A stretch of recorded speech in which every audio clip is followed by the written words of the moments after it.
My brothers and sisters, one of the most powerful ways to earn the pleasure of Allah is through sincerity in our acts of worship. It is not about how many rakat you pray or how many pages of the Quran you recite each day, but about the heart behind those actions. Allah is not in need of our worship, but He loves it when it comes from a heart that is connected to Him. Even if you offer just 2 units of prayer in the middle of the night, whispering your du'as with tears in your eyes, purely for His sake, it may be more valuable in His eyes than hours of worship done to impress others. We often get caught up in external appearances, but Allah sees what's in our hearts. The Prophet taught us that even giving half a date in charity, if done sincerely, can protect a person from hellfire. Look at how small the action is, yet sincerity gives it weight. On the Day of Judgment, it will not be the quantity of our deeds alone that will matter, but the quality, and that quality comes from ikhlas.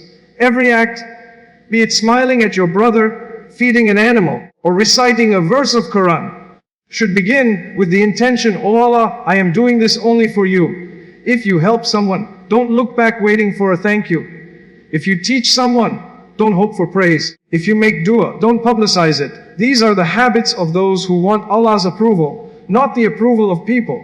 Ikhlas turns ordinary acts into extraordinary ones in the sight of Allah. It brings tranquility to the heart, because you're not worried about the world's reactions anymore.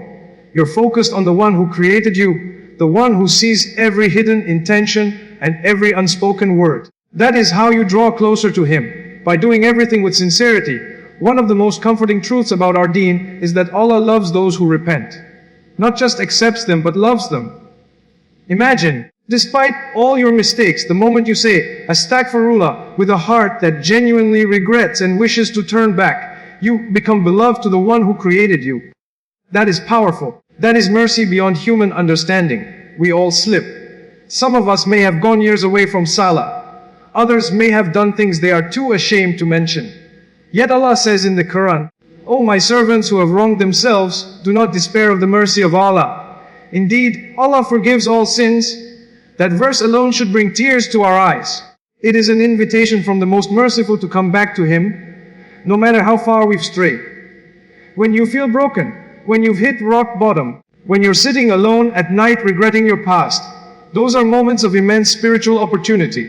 Raise your hands and say, "Ya Allah, forgive me." You may have said that 1,000 times before, but don't give up. Every tear you shed in Tawbah is a step closer to His mercy. Allah doesn't expect perfection from us. He expects effort and humility. And the beauty of Tawbah is that it wipes the slate clean. It doesn't just erase the sin, it replaces it with reward if the repentance is sincere. Allah loves it when His servant returns, even more than a person who lost his camel in the desert and then finds it suddenly. Can you imagine that joy?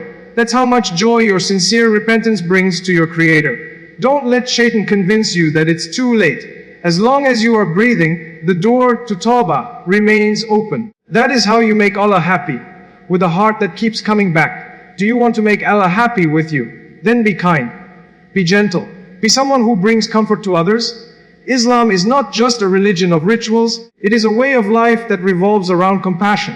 The Prophet Muhammad was described by those who knew him best as someone who was always smiling, always caring, always thinking of others. And he told us, the most beloved people to Allah are those who are most beneficial to others.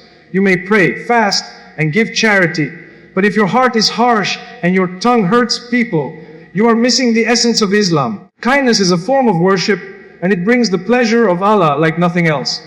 Especially when that kindness is shown to those who are vulnerable, your parents, your spouse, the poor, the orphan, the one who wronged you. That's when it truly becomes a means of drawing nearer to Allah. Serving your parents with love, even when they are difficult, is an act that Allah treasures. Smiling at someone in distress, offering a word of encouragement, visiting the sick, helping someone carry their burden.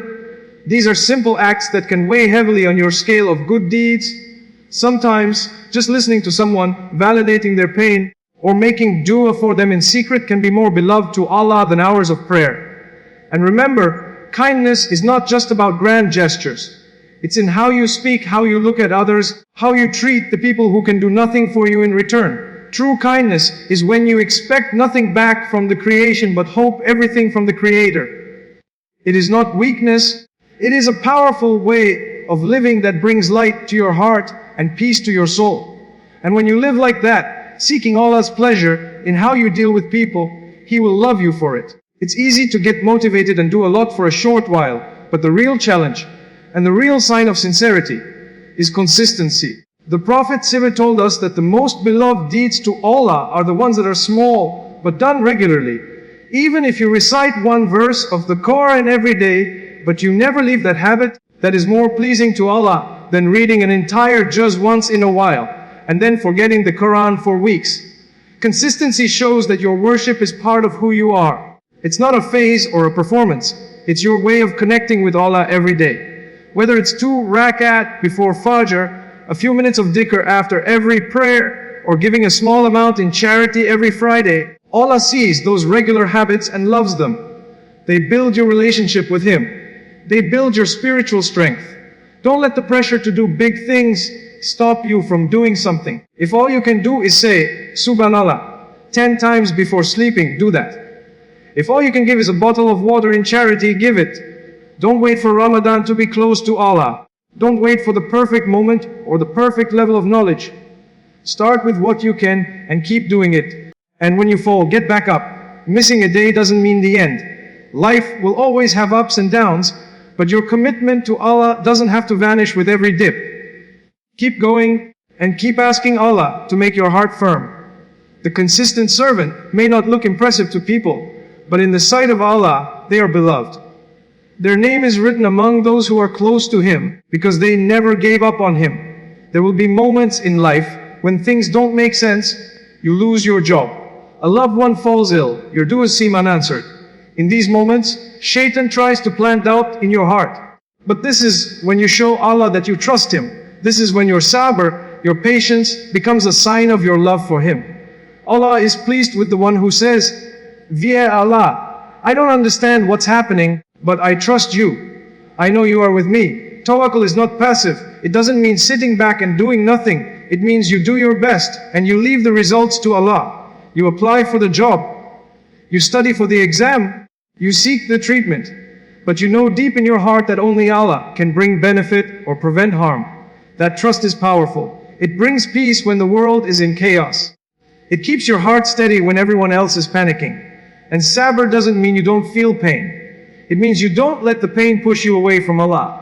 You cry, you grieve. But you say, Alhamdulillah. That pleases Allah more than we can imagine. Every moment you hold back from complaining. Every time you smile through your test. Every time you say, Inna lillahi wa inna ilayhi raji'un. It is recorded by angels, and it brings you closer to Allah. Sometimes the delay in your dua being answered is a sign of Allah preparing something better for you. Sometimes your heartbreak is His way of protecting you from what would destroy you. When you show Allah that you rely on Him through the storms, you become beloved to Him.